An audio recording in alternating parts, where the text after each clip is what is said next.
Une casserolade désigne un concert de casseroles, manière de manifester en accueillant le président de la République ou un ministre, en frappant sur des casseroles en métal.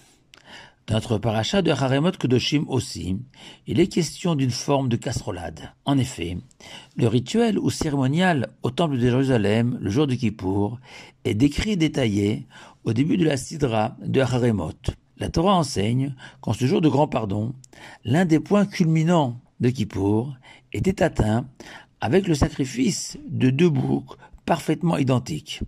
Et après un tirage au sort entre ces 2 animaux, l'un était abattu au temple de Jérusalem, son sang aspergé dans le Saint des Saints au pied de l'arche sacrée, tandis que le second servait de bouc émissaire et était projeté du haut d'une falaise, emportant avec lui les péchés des enfants d'Israël. Le Talmud raconte qu'à l'époque du second temple de Jérusalem, des Juifs originaires de Babylonie avaient pris l'habitude d'arracher les poils de ce bouc destiné à mourir, ou bien selon une autre version de l'histoire, c'étaient les cheveux de la personne préposée pour accompagner le bouc jusqu'au sommet de la falaise que ces Juifs babyloniens tiraient et arrachaient et criaient « Tout le vetse, va-t'en vite !»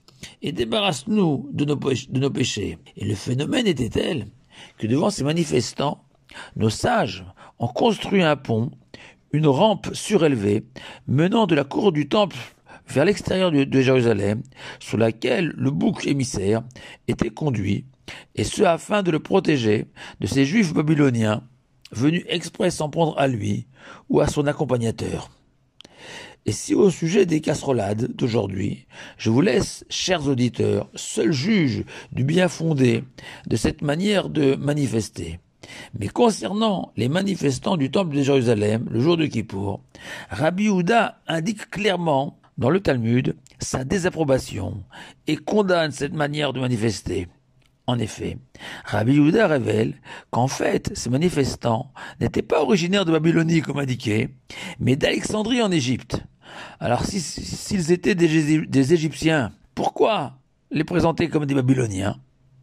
Et Rachi explique que les Juifs habitant en terre d'Israël, à l'époque du 2e temple, haïssaient ceux restés en Babylonie, qui n'étaient pas revenus au pays avec Ezra et Néhémia avec eux. Et ces Juifs de Babylonie, la plupart aisés, avaient privilégié le confort et la richesse de cette nation prospère à l'époque. À un retour dans une terre peut-être sainte, mais dévastée et ruinée, suite à la destruction du premier temple, et l'exil qui s'en était suivi. Dès lors, chaque fois, conclut Rachi, qu'on voulait dénigrer ou rabaisser une personne, on le traitait de babylonien, même si dans les faits, il était originaire d'un autre pays. Et parce que les sages considéraient qu'arracher les poils ou tirer les cheveux était inapproprié et incorrect, on a surnommé ces Juifs originaires d'Alexandrie de Babyloniens. Et on peut comprendre très simplement la condamnation de ces manifestants en expliquant qu'il est inconvenant et injuste de s'attaquer à un animal, de le faire souffrir, et à plus forte raison l'homme l'accompagnant, alors qu'ils accomplissaient l'animal comme l'homme, la volonté divine, et leur infligeaient des souffrances que l'Éternel n'avait absolument pas exigées. Mais il est aussi possible de déceler chez ces manifestants, surnommés péjorativement des Babyloniens,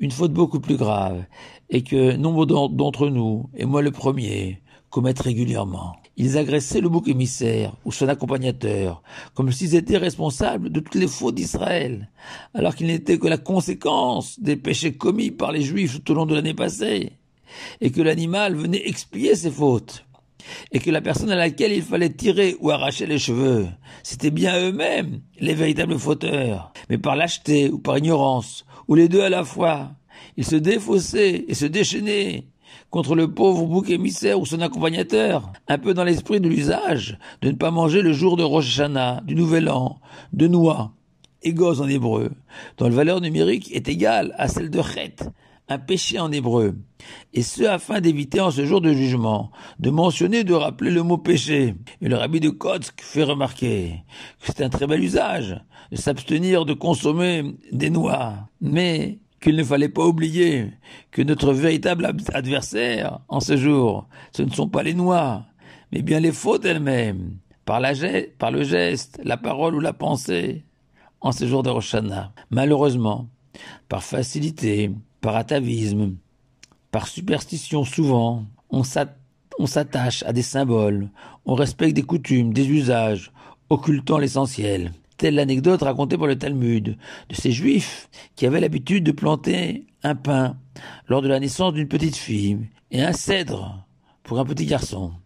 Et au moment du mariage de cette petite fille et de ce petit garçon, on prenait les branches de ces deux arbres pour former la choupa, le dénuptial de ces mariés. Et voilà qu'un jour, la roue du char d'une princesse romaine s'est cassée et ses serviteurs ont coupé les branches d'un pin et d'un cèdre plantés sur le bord de la route pour la réparer. Pour se venger, les Juifs se sont alors attaqués à la princesse romaine et à sa suite. Et en représailles, les Romains ont détruit l'immense ville de Béthar. Le Talmud conclut que ces Juifs auraient mieux fait de s'abstenir. Mais que faire quand on est prisonnier de sa superstition et de sa bêtise? Ou tel exemple de cette dame qui s'était plaint à moi du comportement de son mari le jour du Shabbat, perdant tout contrôle de lui-même s'il manquait du sel ou un détail quelconque à table, élément essentiel du Shabbat, selon lui, oubliant que rien ne justifie la colère, et qui plus est le jour du Shabbat,